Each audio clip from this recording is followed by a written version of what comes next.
জয় জগন্নাথ। তো আমাদের বাঙালির প্রত্যেকেরই কিন্তু এই রথযাত্রার একটা আলাদাই আবেগ রয়েছে, অনেকটাই ভালোবাসা রয়েছে।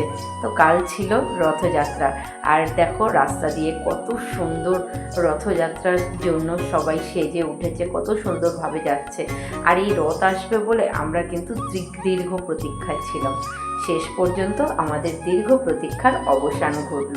সবাই কত সুন্দর নাচ গান করছে, কত সুন্দরভাবে মেতে উঠেছে। আমরা বাঙালিরা যে কোনো উৎসবেই কিন্তু প্রচণ্ড পরিমাণে আনন্দ করি, আর এই রথযাত্রা উপলক্ষে কিন্তু সবাই সুন্দরভাবে সেজে উঠেছে, সবাই কত আনন্দ কত মজা করছে। আর আমরা দেখো সবাই প্রতীক্ষায় রয়েছি কখন জয় জগন্নাথ, এই জগন্নাথ দেবের একটু রথযাত্রার দড়ি টানবো বলে। সবাই কিন্তু প্রতীক্ষায় থাকে কখন একটু দড়ি টানবো, কখন একটু জগন্নাথ দেবের প্রসাদ পাবো, কখন একটু দর্শন পাবো।